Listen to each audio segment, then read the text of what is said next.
ਇਨਸਾਨੀ ਆਜ਼ਾਦੀਆਂ ਦੀ ਗੱਲ ਕਰਨ ਵਾਲੇ ਭਗਤ ਸਿੰਘ ਦਾ ਅੱਜ ਸ਼ਹੀਦੀ ਦਿਹਾੜਾ ਹੈ।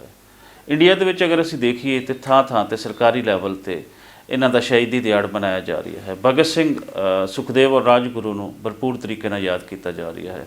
ਲੇਕਿਨ ਪਾਕਿਸਤਾਨ ਦੇ ਅੰਦਰ ਅਸੀਂ ਦੇਖੀਏ ਤੇ ਉਹੀ ਖਿੱਤਾ ਜਿੱਥੇ ਭਗਤ ਸਿੰਘ ਜੰਮਦਾ ਹੈ ਉਹਦੀ ਜੰਮਣ ਬੋਇੰ ਤੇ ਸਰਕਾਰੀ ਲੈਵਲ ਤੇ ਉਸ ਨੂੰ ਕੋਈ ਯਾਦ ਨਹੀਂ ਕੀਤਾ ਜਾ ਰਿਹਾ। ਔਰ ਇਹ ਗੱਲ ਅੱਜ ਦੀ ਨਹੀਂ ਹੈ, ਇਹ 47 ਤੋਂ ਲੈ ਕੇ ਹੁਣ ਤੱਕ ਦਾ ਇੱਕ ਬਿਆਨ ਹੀ ਹੈ, ਸਟੇਟ ਨਰੇਟਿਵ ਹੈ, ਜਿਨ੍ਹਾਂ ਦੇ ਵਿੱਚ ਯੂਪੀ ਸੀਪੀ ਦੇ ਲੋਕ ਤਾਂ ਤੁਹਾਡੇ ਹੀਰੋਜ਼ ਹੋ ਸਕਦੇ ਆ, ਲੇਕਿਨ ਇਸ ਧਰਤੀ ਦੇ ਹੀਰੋਜ਼ ਦੀ ਨਿਗੇਸ਼ਨ ਕੀਤੀ ਗਈ ਹੈ।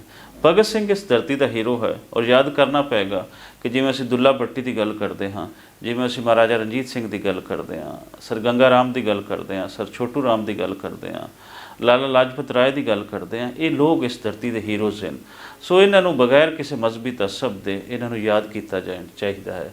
ਔਰ ਪਾਕਿਸਤਾਨ ਦੇ ਅੰਦਰ ਜਿਹੜੀ ਸਟੇਟ ਇੱਕ ਜਕੜਨ ਮਾਰ ਕੇ ਬੈਠੀ ਹੋਈ ਹੈ, ਸ਼ਾਇਦ ਉਹਦੇ ਪਿੱਛੇ ਕਾਰਨ ਇਹ ਵੀ ਹੈ ਕਿ ਜਦੋਂ ਤੁਸੀਂ ਭਗਤ ਸਿੰਘ ਦਾ ਨਾਮ ਲਵੋਗੇ ਤਾਂ ਉਦੋਂ ਤੁਹਾਡਾ ਉਹ ਨੈਰੇਟਿਵ ਜਿਹੜਾ ਤੁਸੀਂ ਸਾਰੀਆਂ ਇਨਸਾਨੀ ਆਜ਼ਾਦੀਆਂ ਇਮਰਾਨ ਖਾਨ, ਨਵਾਜ਼ ਸ਼ਰੀਫ ਔਰ ਆਸਿਫ ਜ਼ਰਦਾਰੀ ਜਾਂ ਕਿ ਬਾਕੀ ਬਚੀਆਂ ਖਚੀਆਂ ਜਮਾਤ ਇਸਲਾਮੀ ਦੇ ਅੰਦਰ ਬੰਦ ਕਰਕੇ ਵੇਖਦੇ ਹੋ, ਉਸ ਵੇਲੇ ਤੁਹਾਡੇ ਇਹ ਸਾਰੇ ਬੁੱਤ ਜਿਹੜੇ ਨੇ ਟੁੱਟਣਗੇ। ਕਿਉਂਕਿ ਇਨਸਾਨੀ ਆਜ਼ਾਦੀ ਉਹ ਹੁੰਦੀ ਹੈ ਜਿਹਦੇ ਵਿੱਚ ਸਾਰੇ ਇੱਕੋ ਤਰ੍ਹਾਂ ਦਾ ਖਾਣ, ਇੱਕੇ ਖੁਰਲੀ ਦੇ ਵਿੱਚ ਖਾਣ, ਕਮਾਣ, ਇਕੁਅਲ ਰਾਈਟਸ ਉਹਨਾਂ ਨੂੰ ਮਿਲਣ।